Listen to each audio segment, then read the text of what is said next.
The International Monetary Fund recently warned the world's central banks to stay vigilant in the coming months in order to keep inflation and economic growth from heading the wrong way.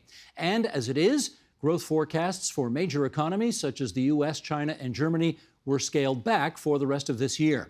With us to make sense of it all for the world and for Canada, we welcome in Mississauga, Ontario, Beata Caranci, Chief Economist and Senior Vice President at the TD Bank Group. In Scarborough, in the provincial capital, Sohaib Shahid, Director of Economic Innovation at the Conference Board of Canada. And in Midtown, just around the corner from this studio, there's Avery Shenfeld, Managing Director and Chief Economist of CIBC Capital Markets. And it's great to welcome you three to our program. Sohaib, I think for the first time, great to have you aboard. If we go back 100 years to the Spanish flu, we do remember coming out of that with something called the Roaring Twenties. And there were a lot of prognostications that that was going to happen again this time. However, Mr. Director, if you would, let's put up some of the headlines we've been seeing lately. A scary energy winter is coming. Supply chain bottlenecks, elevated inflation to last into next year. America is running out of everything. China's economic growth slows sharply. World faces much bigger fiscal problems than the debt hangover from COVID. Yikes. Okay, let's start here. Beata, are things as bad as these headlines would suggest? Yeah, I don't know how you'd sleep at night with just focusing on those headlines. I think we forget how far we've come. So if you were to go back a year and ask, would you be expecting that we would have returned to pre-pandemic levels of economic output in Canada, the US, and Europe fast approaching? We would have said as economists, no. Would we have anticipated employment to be as strong as we've seen it? We would have said no. And consumer spending patterns to be as strong as we've seen them, which is contributing to the supply chain issues that you mentioned. So all of those answers would have been no. The recovery has been far faster than many of us have anticipated. We had this serial upgrade on our forecasts occurring as we try to catch up to what people were actually doing. We're exiting a cycle, at least in advanced economies, where people have higher or stable income relative to pre-crisis, higher wealth relative to pre-crisis, and higher savings. And so I think, it depends what lens you want to focus on, Steve, but I think there's a lot of positive things happening. And this is why we're seeing some of the dislocation happening in supply chains, in energy markets. They're not uniquely occurring absent of strong demand. Sohaib, a lot of positive things, but perhaps not the Roaring Twenties that were projected? Steve, absolutely. What these headlines tell me is that things will worsen before they get better. The global economy takes 2 steps forward, 1 step back. And whenever you think that the global economy's proverbial engine is humming, it meets another speed bump. So there are a lot of factors that are bogging down the global economy right now. The first being supply chain disruptions. And these supply chain disruptions, by the way, they're not a short-term phenomenon. They're not just happening because of semiconductor shortages or port congestions, but they're also happening because of long-term issues such as US-China decoupling and deglobalization pressures. Now, the other thing that is bogging down the global economy is the fact that inflation is turning out to be more persistent than central banks thought. Now, we got the Canadian inflation numbers this morning. The last time we had such high inflation was back in February 2003. And mind you, this is not just a Canadian phenomenon. In Germany, Germany is experiencing inflation that is at a 30-year high. The Chinese producer price index is at a record high. So we're not alone in this. The final thing that I'll mention, speaking of China, is that China is slowing down because they're retightening some of the restrictions. And since China is such a big player in the global economic landscape, when China slows down, so does the rest of the world. Avery, the new inflation number did come out today, 4.4%. Sohaib is right, biggest in a long time, highest in a long time. Temporary or more permanent in your view?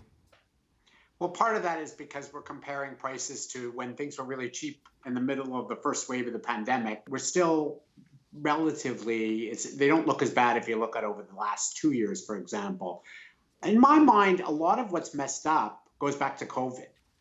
If we want to understand why, for example, some prices are escalating, it's because in parts of the world, COVID is still raging. Remember, for example, in Southeast Asia, we had a huge wave of COVID go through that took everything from Vietnamese clothing manufacturers to some major chip suppliers to the Japanese car companies out of commission for a while because their workers were sick and were sent home. some of the problems in our ports relate to earlier port disruptions because workers were ill. So if you really want to know, are these high prices going to persist? And also, are some of these bottlenecks that are actually holding back economic growth at the same time, are they going to persist? What you really need is a different panel than this. I call myself Dr. Shenfeld sometimes because I have a PhD, but according to my daughter, who is a doctor, I'm not a real one.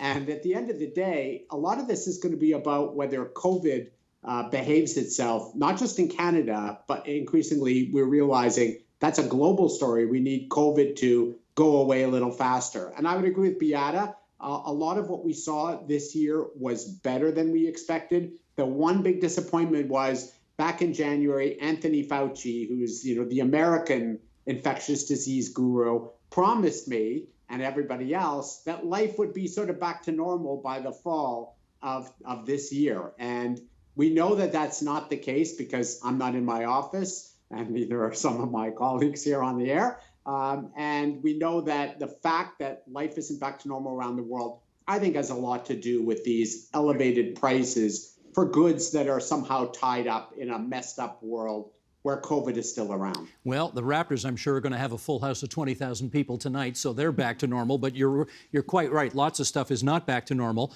The price of gas, Beata, is definitely not back to normal. I think about $1.50 a litre in Toronto, last I checked. I'm sure it's higher in Northern Ontario. What does the price of gas tell us about the state of the economy? Well, gas is one of these things that we all notice because you see it literally at the pump and you react to it quickly. But it's not really reflective of what's happening in the broader economy. We have quite a bit of volatility that happens with gas prices. Even, in 2009, when we were going into the global financial crisis, we had oil prices moving at $140 a barrel, right? So it doesn't really capture everything. I think if you want to have a better representation of what's happening, you'd want to look at things that consume large amounts of people's pocketbook, right? Shelter would be an important one. And that is an area that we're seeing inflationary pressures build. Not surprising to anybody who's been in the housing market, whether you're buying or renting these days, you're seeing the pressures universally there. And that's an area that's starting to build in Canada. I would pay less attention to things like transportation costs, which are very pandemic sensitive, airfares, hotels. If it takes a cue from the U.S., they'll continue to rise through the fourth quarter, and then we should see those start to taper off. And what's happening on the gasoline prices is very much a commodity shock that's happening globally. So it's coming through on oil, it's coming through on natural gas in a number of areas. Certainly it hits our pocketbook. But to me, those aren't the barometers of what's happening in terms of demand pushes occurring in the economy. Okay, so Sohaib, let me get you to circle back to the point that Avery just made and give us your view on how much of what's going on right now is COVID related and how much of it is sort of systemic problems that have nothing to do with COVID. And even once we get COVID under control, that's still going to be a problem. Sure. Let's just take inflation, for example. Yes, there are some base effects at play here. Yes, COVID is playing a role in pushing prices higher, but COVID is not the only culprit here. I think even though, I believe inflation will stay around the 3% mark over the next couple of years. And mind you, even though 3% doesn't seem a lot, it's more than what Canadians are used to. We are used to inflation being under 1.5% for the past decade. So when inflation is hovering around 3%, a lot of Canadians will feel the pinch of it. And, inflation is also, staying elevated because of some of the long-term factors at play here. So let's look at some of these long-term factors. These are aging, deglobalization, supply chains becoming more resilient, China's economic model changing, and also this convergence we're seeing in fiscal and monetary policy. So I think if inflation persists, if inflation remains high or goes higher, I think a lot of central bankers will be in a difficult position because, if they allow it to remain high, inflation, will go up. But if they hike rates too soon, they also risk stalling growth prematurely. So it's a difficult time to be a central banker. Avery, let's talk jobs here for a second. We really are, I think, in a kind of unprecedented moment here where we have lots of people in this country and frankly, all around the world who have decided not to go back to work. And one of the reasons they've decided not to go back to work is that they have come to the realization that their old jobs sucked. They didn't pay enough. They weren't very interesting. They weren't treated all that well by their employers. And frankly, the CERB kept them above water well enough that they felt they didn't need to rush back to their jobs. And now we're in a set of circumstances, particularly in the service business, where many employers cannot fill the positions that are available. There are jobs out there that people don't want anymore.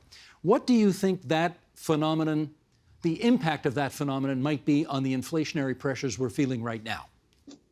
So it does seem like this is a take this job and shove it moment. If you remember that song, that was from a long time ago, though. So those sorts of feelings have always been around. I think there's a few unique circumstances here. One is, remember that one reason people are reluctant to take some of these jobs, particularly there's a lot of jobs open, for example, in long-term care facilities, healthcare, and so on, is that people are afraid of catching COVID at those jobs. So again, I'd partly blame COVID. As well, in sectors like restaurants and hotels, workers were off those jobs for so long that they had found something else to do with their life, perhaps. And so the businesses involved can't just hire back Joe, who used to work as a waiter. They've got to go find new people. So it's going to take a little longer. When we look in Canada, we're not quite seeing the same wage pressures, more broad wage pressures that we're seeing in the US. There is a material acceleration in wages that the Canadian data are a bit mixed, but certainly not as aggressive yet. And what I always say to employers is, don't stand there saying there's a shortage. Why don't you hire someone away from someone who works down the street by paying a little more? So we may actually see some pickup in wages in some of these sectors to fill those jobs. We've had a period also in 2020 where we had light immigration numbers. And remember, some of those service sector workers came from the ranks of recent immigrants. So we held that back. We will likely pick that up again. But in terms of people deciding that life is going to be different for them and so on, that might be easy for them to say for a while. They've been getting government benefits in some cases, but those benefits will run out. I think people will start to have to go to work, even if they'd like to tell their boss to take the job and shove it. Maybe they'll be paid a little bit more. And frankly, if you look back at the last couple of business cycles, we've had business cycles where profits rose a lot and wages not so much. So we might actually be in for a little bit of a rebalancing where the labor share of the total income pie improves a little bit in the coming cycle. And that's not necessarily a bad thing in terms of thinking about inequality. Well, Avery, since you have evoked that great country economist Johnny Paycheck and reminded us all of his great song in 1977, Take This Job and Shove It, let's go back to the 1970s here. And the 70s, I well remember, were a time of terrible stagflation. We had very low growth and very high inflation. And Beata, I wonder if you see a return to those conditions in your future. Well, there's people are coining this period not stagflation, but like slowflation, meaning that we don't have the stagnant economy. You can't have growth, which is what we're expecting in the second half of this year, running at about 4%. And that is a stagnating economy. This is an economy that will likely have eaten up its excess slack sometime by the end of the first half of next year. So it's continuing to expand at a healthy clip, and consumers are a really big part of that story. And then the inventory build will be the other part of that story, especially as we get into next year. But we are facing higher inflation. And so this is why I think people are ringing back or hearkening back to the 70s. But when you look at the relative growth to inflation profiles, they don't match up. Growth is just simply too high. The point about, I think, that Sohaib was making, that this is a risk going forward. The cure to high prices is high prices, right? So what it could do is start to restrain economic growth if it sustains itself at a high level. And I think that's our concern. And it's certainly the one of the central bank, but we're certainly not there. We're just seeing too much of an impulse on the consumption side. And like I said at the top, we are seeing very different dynamics to the 70s. When you have these high levels of wealth and income metrics feeding through, it's a natural recipe for higher demand as we go forward. And so that is a dissimilarity to the 70s. Well, you mentioned the central bank, and I want to follow up with Sohaib on that, because Tiff Macklem, head of the central bank, assured us all that tackling inflation is still going to be priority number one for him and for the central bank, the Bank of Canada. I want to know what tools the bank has that can prevent higher inflation, which is the case in the United States. Their rate's even higher than ours, from coming north. Well, the central bank can always, including the Bank of Canada, can always increase interest rates to curb inflationary pressures. They're already tapering their asset purchases. But I think I'll go back to the stagflation point. I see a lot of commentary when it comes to stagflation, and I think my view is that I don't think we're anywhere close to stagflation. Stagflation itself is a portmanteau of stagnation and inflation.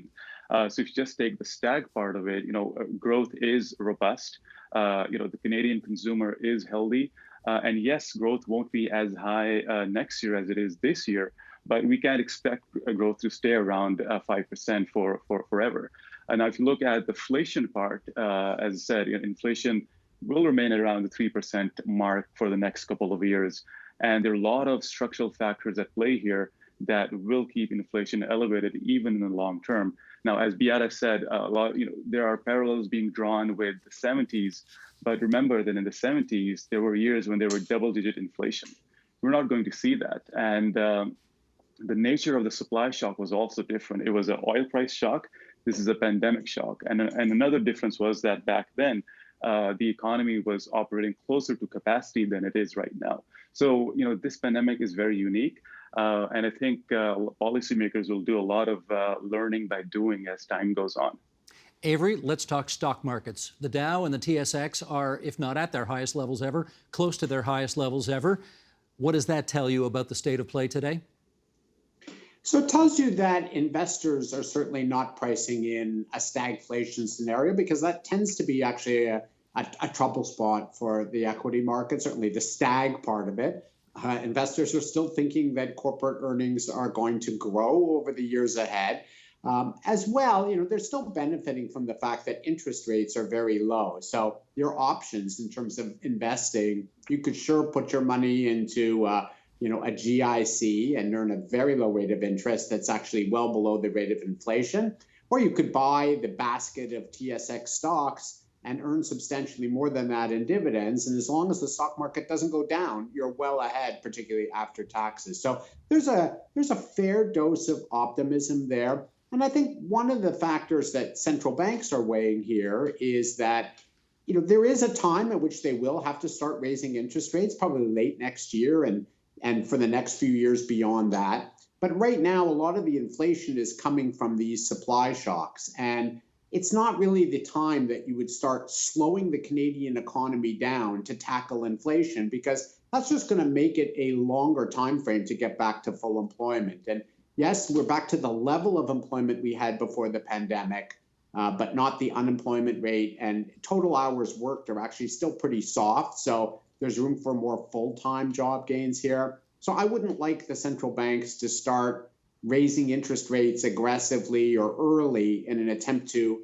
cure the inflation problem while bringing on more of that stagnation that we're worried about. And certainly what the equity market is saying is they're not worried yet that central banks are going to make that sort of mistake, raise interest rates too abruptly and take the stock market down with it.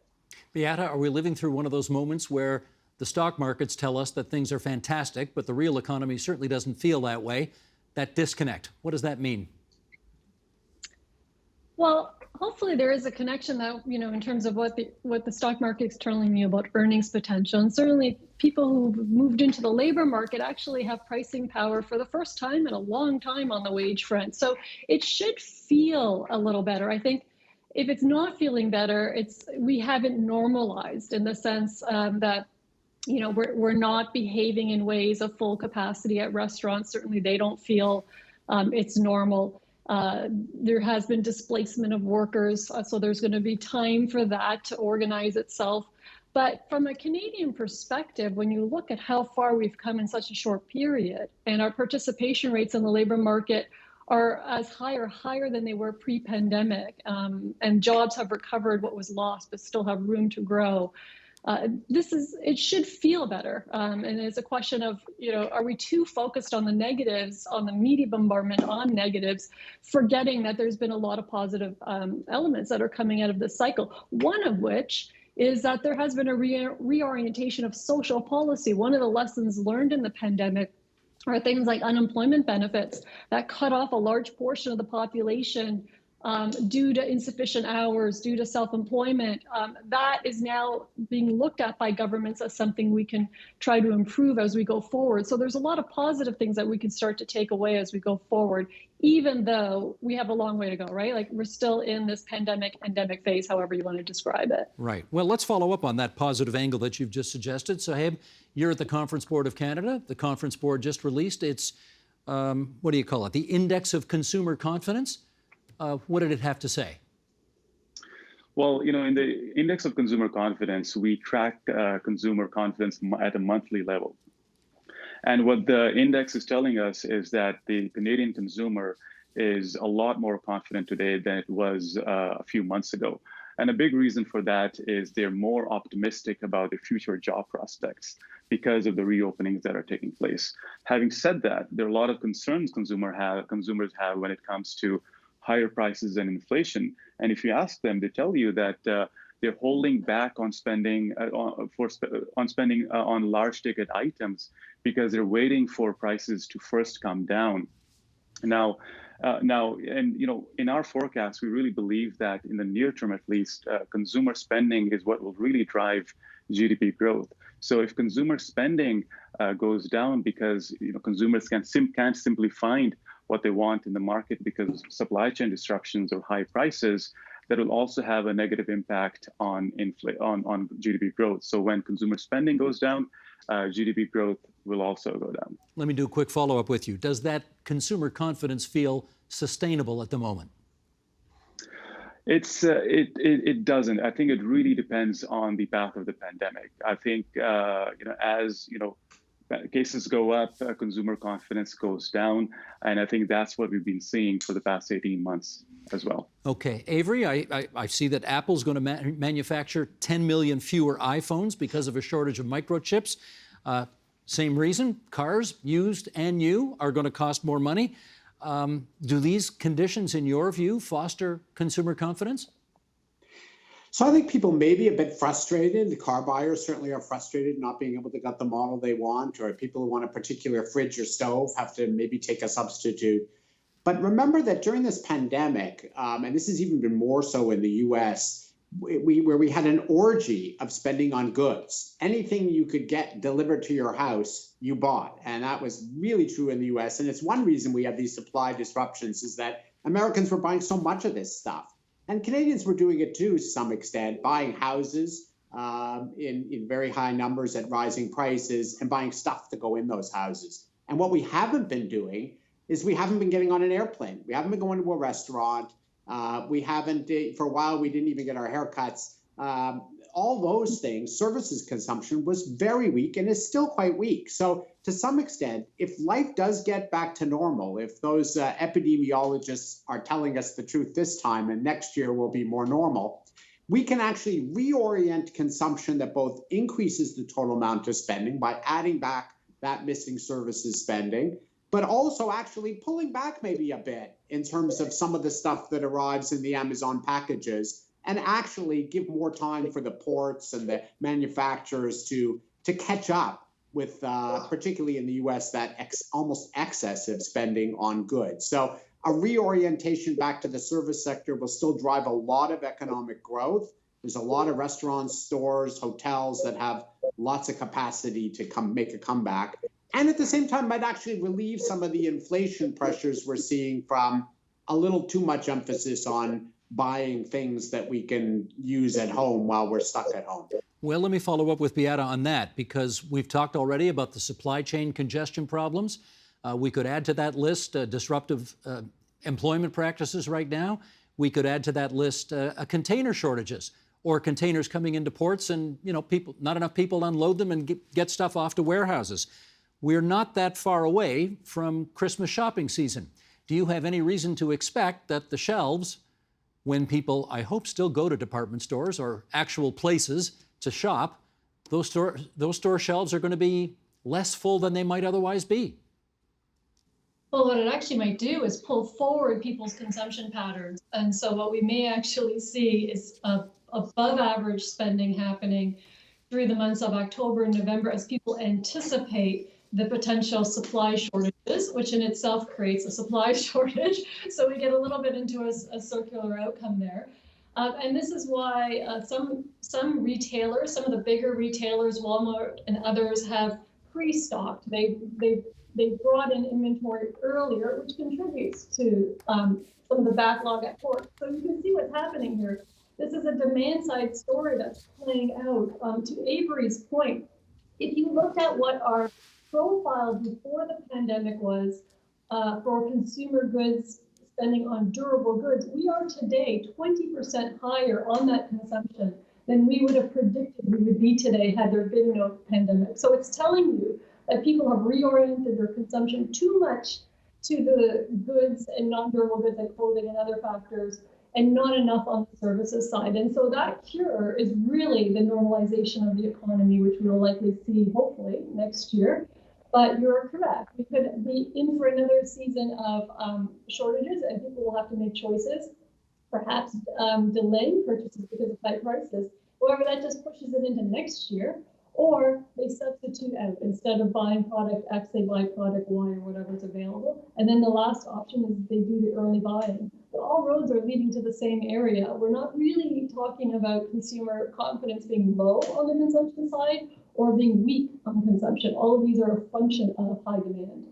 Sohaib, we got time for one more comment, and I'm going to give it to you. What's the one thing that keeps you up at night that you think could adversely have an impact on Canada's potential economic recovery? You know, when I think about the one thing, I don't just think about, the next year or the next couple of years. I'm thinking more long term. And I think what really concerns me, not just next year, but 5 years from now, is the fact that Canada is increasingly living in a more bipolar world. And what I mean by that is, we have our largest trading partner, our closest ally, also our neighbor, in growing conflict with a rising power in China.